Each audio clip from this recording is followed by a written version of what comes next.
Hello, everyone. My name is Andrew, and this talk is about SEO, as you can tell from the title, what it is, and how to make money with it. So, I have a few clients. I've done SEO for their websites, and they get calls and they get money because of what I've done to their website. So, if you're interested in doing these kind of things to your website to get more people to call you to do business, then you're in the right place. So first I want to start with an overview of SEO so you kind of get the lay of the land, how everything works. And then I'm going to go into the practical aspects, how you actually do it. And along the way, I'm not going to just tell you how to do SEO, or at least how I do it, but also why I'm doing the things I'm doing. There's a few different ways to do it. So I just want to let you know this isn't the only way. Okay? So let's get started. What is SEO?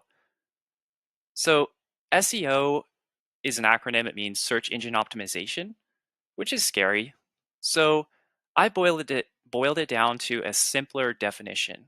So I would say it is free-ish web stuff that you can do, mostly content and backlinks. We'll get into those to get more of the right people to do business with you, right? You don't want just anyone doing business with you. You want the exact perfect kind of client to do business with you. So that's what we're shooting for. What are content? What are backlinks? We'll get into that shortly. But let me kind of just give you an analogy of what SEO is. So it's kind of like a fruit tree. So you plant it and you're not just going to immediately going to get fruit most of the time. Sometimes there's exceptions. But for the most part, SEO is sort of an investment kind of uh, process. It takes a little bit of time. So you plant the seed, you water it, you wait, and in a little while it sprouts up, and then you get fruit. And then once that fruit is there, year after year, I mean, you just keep like pulling fruit off of it, and you're just gonna be overflowing with fruit. You're not gonna know what to do with it. You might be have to give some to your friends. It's gonna be crazy. So it's not just like boom, like, oh, I'm going to get business right away most of the time. It takes a little bit of time for Google to see the work that you're doing and then put you in the appropriate category. Okay, or put you up the page. We call that ranking. Okay, but we'll get into that, don't worry. How long to see results? So I just mentioned it can take a while. In my experience, it depends. So if you have a business that is the only one in town, the only one doing what you're doing, it could be relatively fast to get up in the ranking to have people calling you to do business because they see your website in on the first page of searches. So, for example, I did SEO for my uncle, and he got on page one pretty quickly because he was the only business in town. But if you if there's a lot of competition, it's a bigger city, and it's not just you going for those particular spots, it's other people, then it can take a while. So in that case, I would say around 6 months to a year to start seeing the big results, the page one results. So just keep that in mind. This is a longer game, but it's totally worth it, especially once you start seeing those results. And given the fact that it's relatively cheaper to do SEO than other forms of paid advertising, like Google Ads, pay per click, where where you have to pay for every single click that someone makes onto your website. Those can be very expensive, and SEO tends to be a cheaper option to do, especially if you're doing it yourself. So let's keep going. So I'm talking about rankings. So how do rankings make you money? What does that even mean? So if you go online and you search for a plumber near me, and on the page you'll see some plumber websites. That those are on the first page. So their ranking would be page one. And if they're at the top of the page, that means a very good page one ranking. You're in the top position on page one. So that's what ranking's about. And it just common sense. So if you wanted to get a plumber and a plumber just happens to be page 1 and they're at the top of the page, they're probably going to get a click. Like someone would probably call them versus somebody that's page 3, page 4, page 5. People tend not to go too far, back on the pages. So they tend to just see page 1. So it stands to reason if you're on page 1, people are probably going to be calling you. That's why rankings matter. Cool. Let's go. So how does SEO work though? Like what is going on behind the scenes? So to understand how SEO works, we got to look at browsers. So what's a browser? So you can see on the screen, Google. Yeah, Google is a browser. It's the one that the majority of people use. And the wonderful thing is that the other browsers like Yahoo, Bing, Opera, all those other ones, DuckDuckGo, if you're doing good SEO for Google, it tends to be the same good SEO for the other browsers. So you could just focus on Google and you'll be fine. So let's explore what a browser is, because you might be thinking, okay, what the heck is a browser? Let's check this out. So a browser is sort of like a librarian. You go to the library and you want to find a book. Let's say you're interested in wine and you want to learn about viticulture. So you ask, hey, like, where can I find a book on viticulture? And the librarian will go into their computer and pull up the section, or maybe they just know off the top of their head, and they'll tell you where to go. So that's what a browser does. The only difference is instead of going to the library, you're entering on your keyboard what you're searching for, and then the browser, Google, will go into its database or wherever it goes and find that information and bring it to you, sort of like a librarian. But uh, it just doesn't look like that librarian, obviously. Okay, so now that we know about browsers and everything, we want to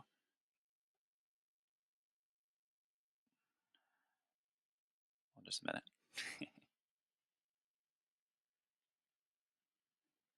Yeah, let me just go back really quick here. There's one more thing I wanted to cover.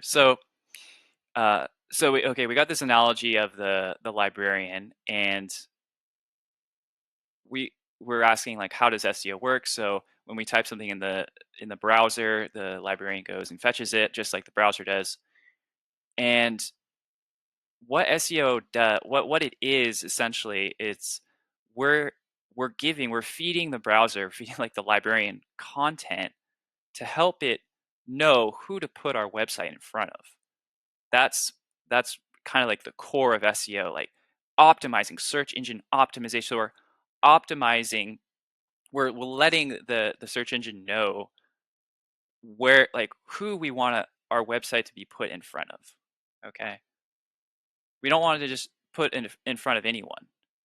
So now the question is, so we know we want the browser, like this librarian, to put our website in front of the right people. Just like if I wrote a book on viticulture, I would want it put in front of people interested in wine.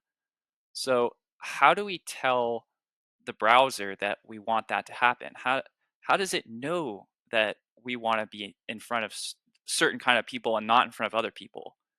Well, the answer to that is keywords. Okay, so keywords are how we tell the browser uh, who we want to be put in front of. So if we have a keyword like winery in Napa Valley, um, the people that search for winery in Napa Valley are probably people who like wine. So in that keyword, it's kind of implied is who is using this keyword for the most part. There might be some people who are just doing research projects, but if you're searching for a term like winery in Napa Valley, that's most likely a person that's interested in drinking wine in Napa Valley, or in the future planning a trip there. So keywords are the way that we tell the browser, hey, put our stuff in front of the right people.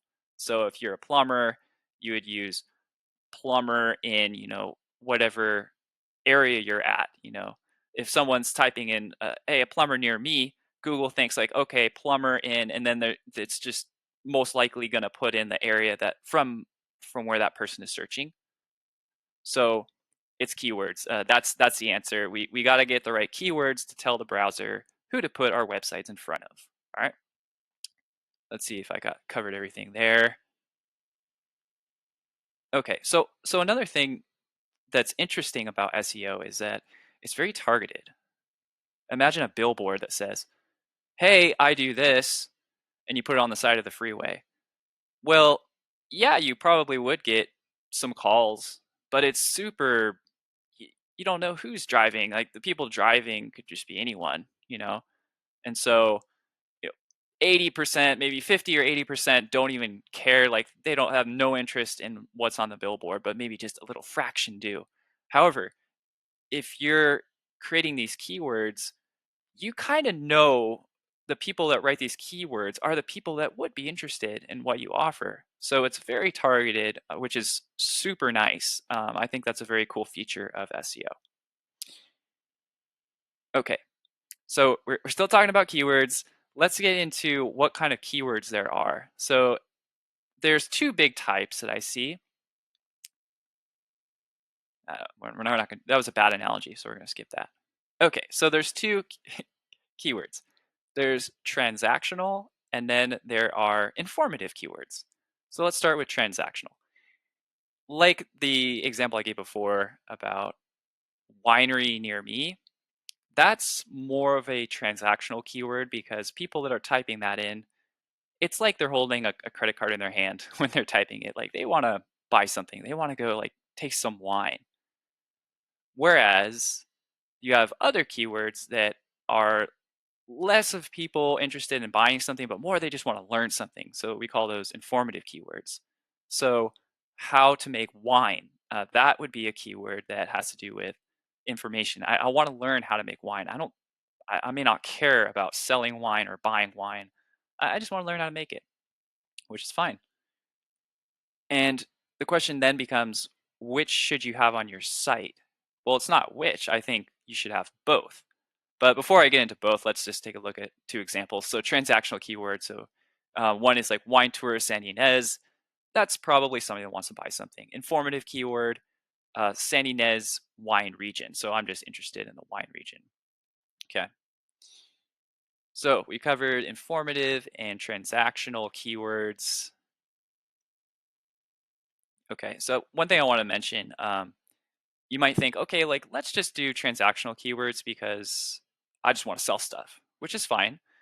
Um, it makes a lot of sense to use informative keywords because that starts to build trust, authority, builds your reputation, and it's helpful for people.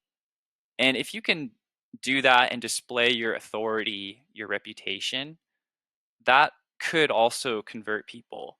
And not everyone is in like the buying mood. Some people are just interested in information. So it's another way to grab that, like imagine like a flow of people passing through your content online. The more content that you have, the more chances you have to like grab those people and at least I don't know, I'm just gonna change this real quick. And at least grab their attention just to to show that they're aware of you, just to get that awareness. So I would say having both kinds of keywords is very important and it definitely helps you out.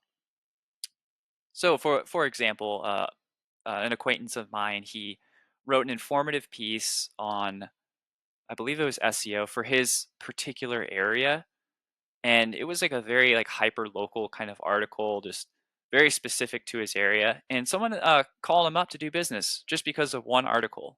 So if you're thinking, transactional, informative, I'll just do transactional. Just keep that in mind. Writing helpful, informative content can definitely help you get business. So let's continue. Okay, so now we have the keywords that we want, right? We have the transactional and informative. So now we got to write stuff, or we get to write stuff. Okay, so almost like I would say like the soul of SEO is content. So this is super important. It's really big. So how do we get that great content that just grabs the reader and makes them want to pull out their credit card and do business with you? So this is this is another thing. It's not actually SEO. It's copywriting. It's something. If you're going to be doing SEO yourself, you should at least know the basics. Okay, and I will provide resources for you to learn the basics. But it's good to know how to write content that can sell. It's not just, oh, I know how to write, I went to high school. No, there's some rules. Knowing about pain points, testimonials, empathy, offers. There's some things to learn. But if you absolutely don't like writing, you just, oh, it sucks. I hate writing. Then don't worry. You can hire somebody to do it. But if you're doing it yourself, then it definitely pays to know some copywriting. Let's see if I have a slide on that. Okay, no. So let me talk a little bit more about. Okay, don't worry. I have the resources at the end. So let's continue. So, okay, you got the great keywords, you have transactional, informative, and you have the content. The content is great because I'm going to walk you through it. We're taking you to the promised land. So, what else do you need for uh, for Google to really like your website and put you in front of the right people? It's not just the content. The content has to be structured, right? So imagine, to the next slide. So imagine you have a Harry Potter book, right? And then you open up the book and you rip out all the pages and you shuffle it like a deck of cards. You're like, shh, right? And then you laminate it or you bind it, and then you have a mess, right? And you hand it to somebody. That would not be a bestseller. That would be garbage. So having otherwise great content but poor structure, you're gonna have garbage. No one's gonna read it. It's gonna be terrible. But if you have that structure there, you could have a bestseller. So what am I talking about structure, right? You're thinking, okay, I've written a paper and then I just put it on the website. Isn't that structure enough? Actually, no. There's a little thing called HTML that you got to consider. So this is kind of codey talk. This is the language of the web. It's called hypertext markup language.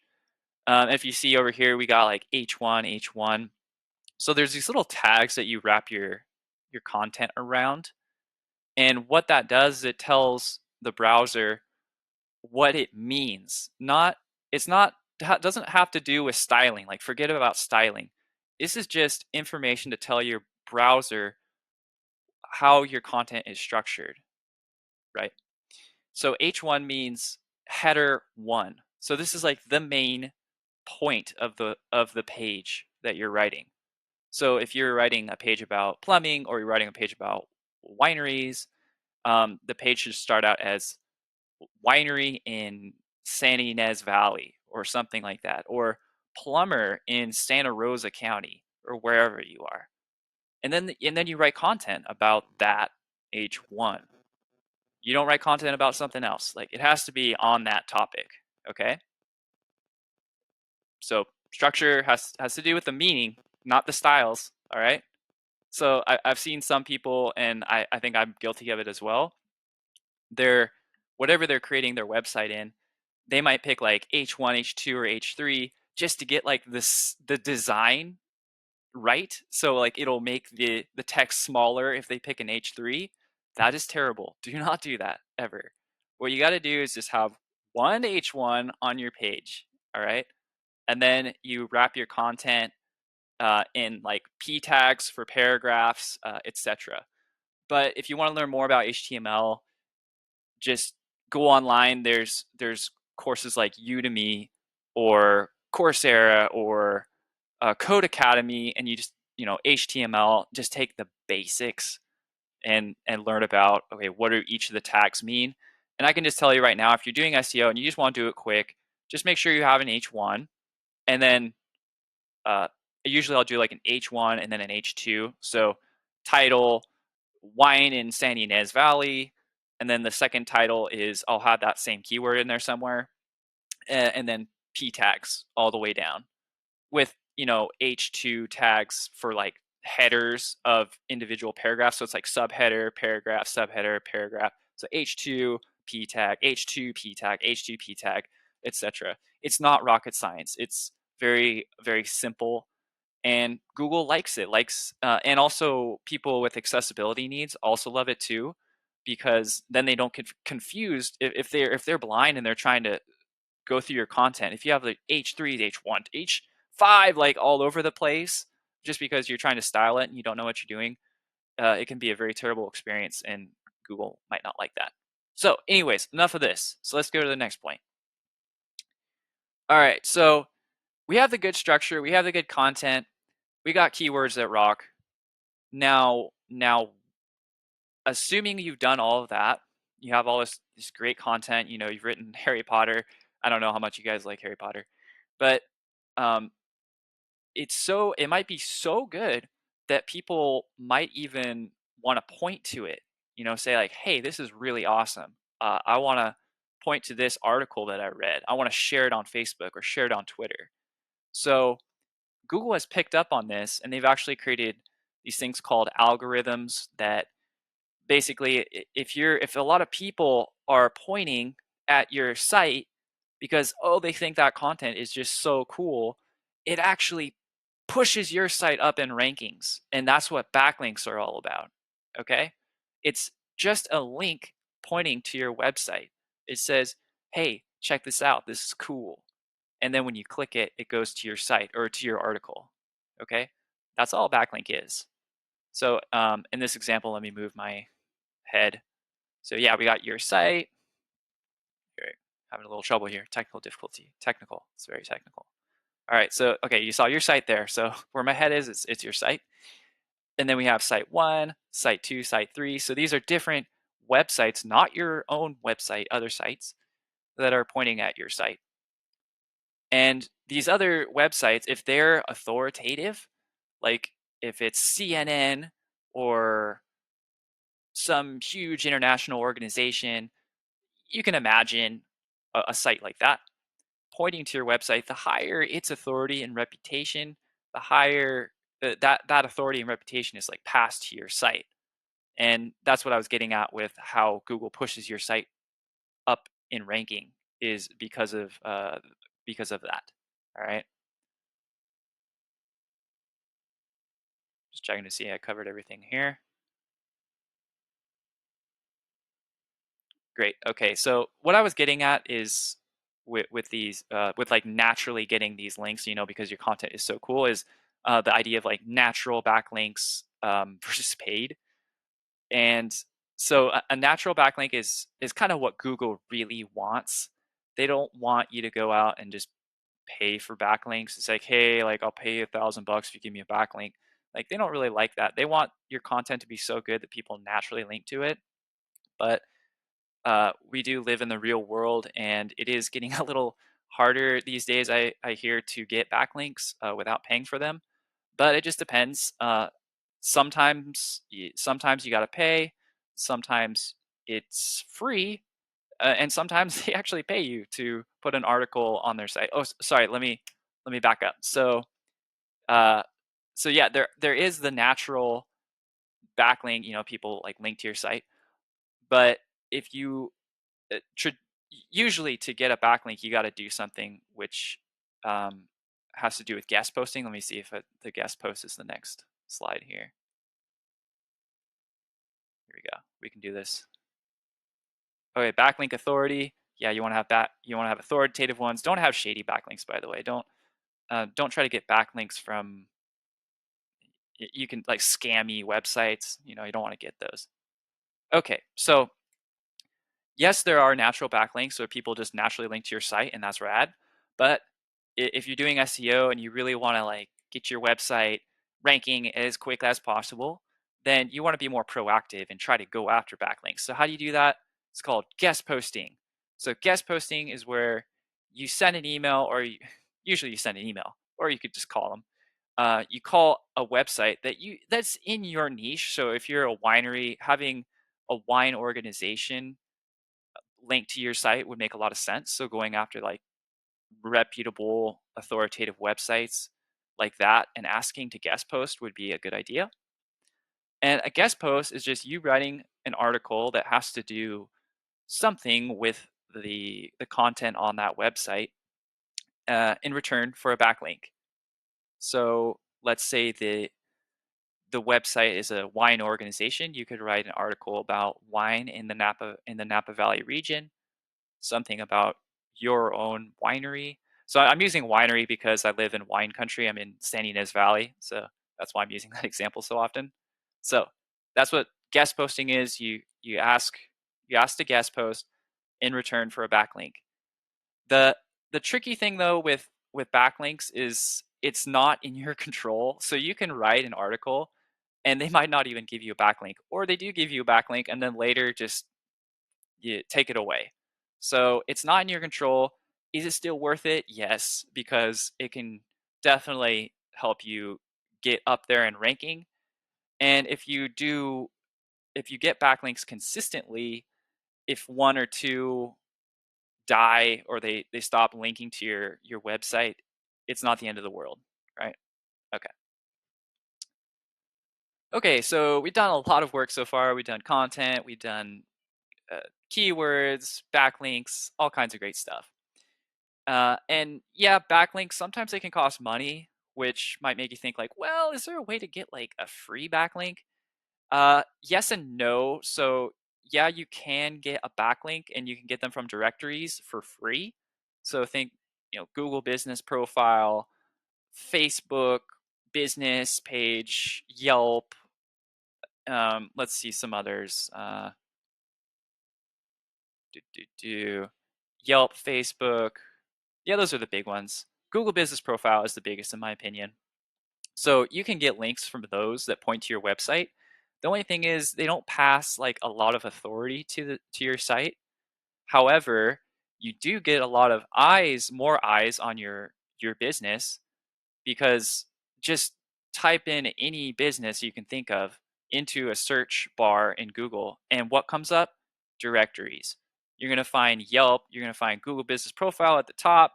Those three little businesses in that map, those are all directories. So if you want to be in front of more people, get on directories. They're free for the most part. If you want to pay someone to do it, then they're not as free, but pretty much as free as it gets. So definitely do it. What else can we say about directories?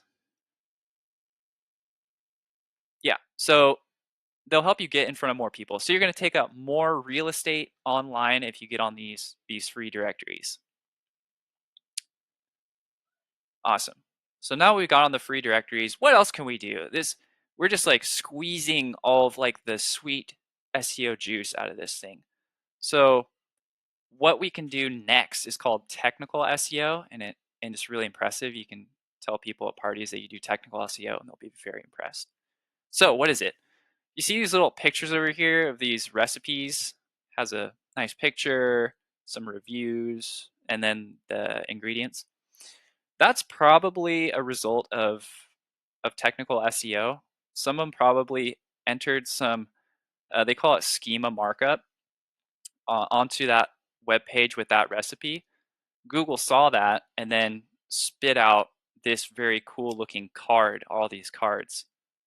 And without that schema markup, another term I'll explain later, without the technical SEO, you probably wouldn't see that recipe there. Probably wouldn't show up.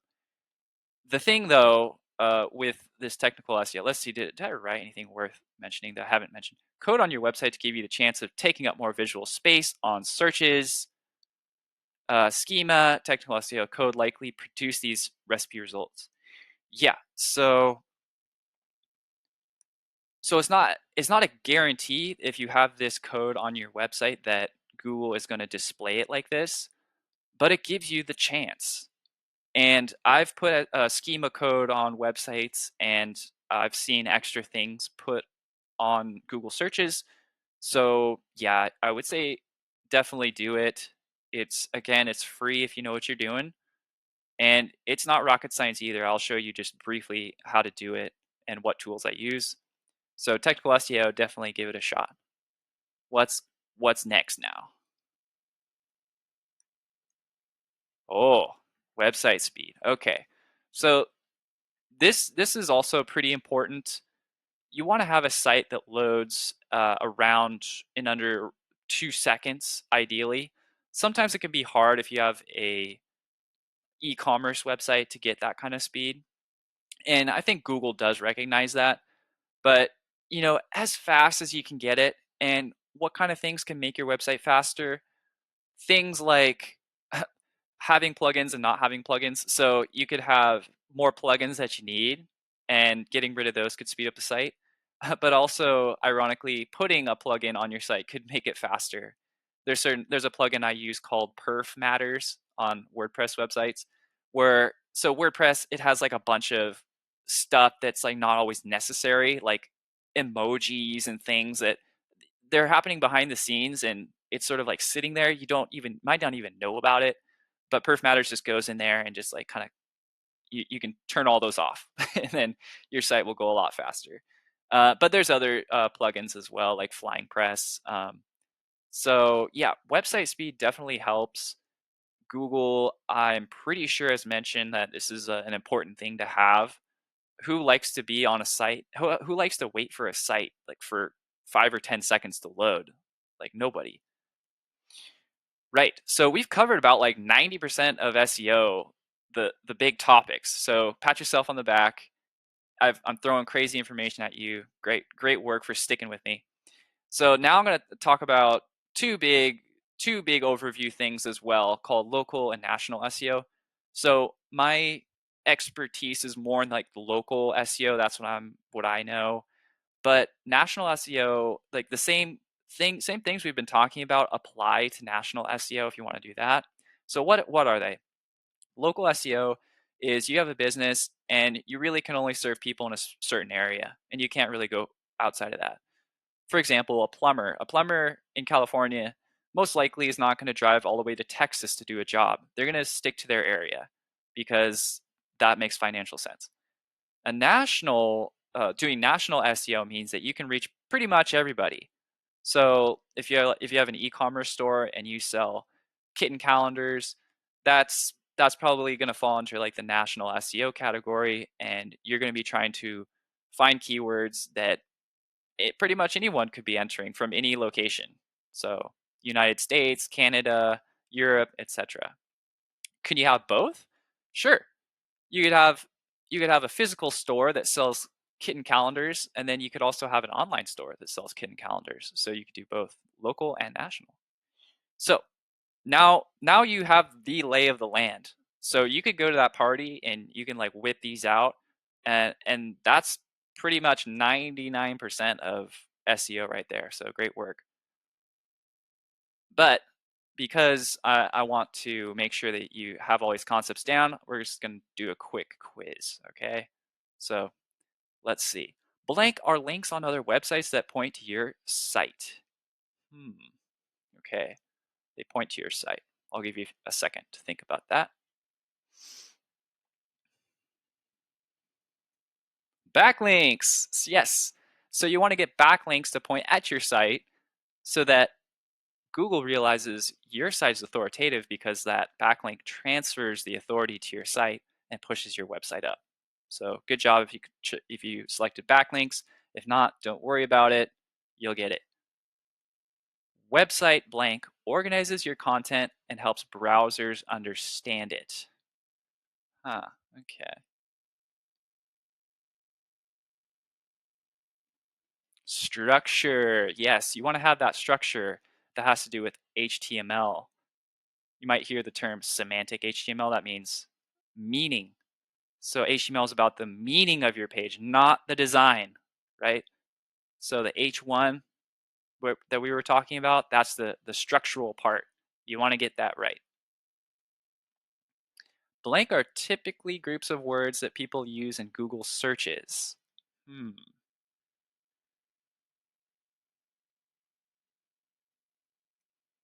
Keywords are typically groups of words that people use in Google searches. That's right. You might have noticed we say one keyword and it could be wineries near me. It sounds a little weird and like an oxymoron or a contradiction, but one keyword can be a group of words. Okay, Yelp, Google Business Profile, and Yelp again, and the yellow pages are all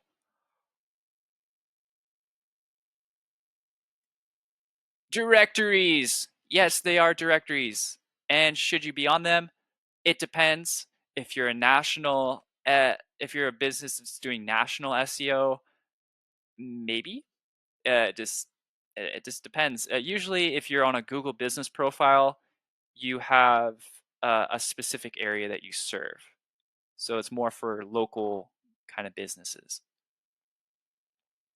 But I believe national businesses are also on directories. So if you can at all be on directories, be on directories.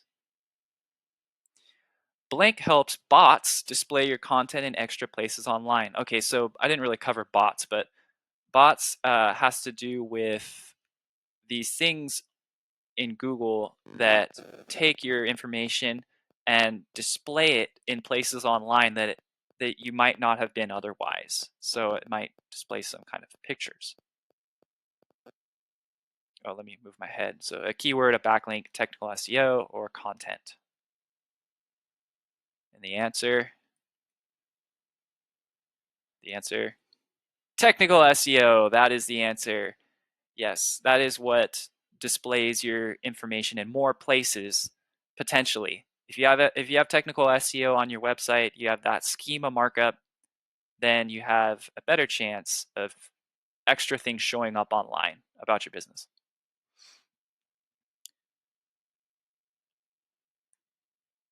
There's a little bit of lag. Okay, website blank is the soul of SEO. It paints a clear message of what your business sells, how it benefits people, and how they can get it. Okay, website blank. Content, keywords, technical SEO, or website speed. Sorry, my head's blocking the website speed. And the answer?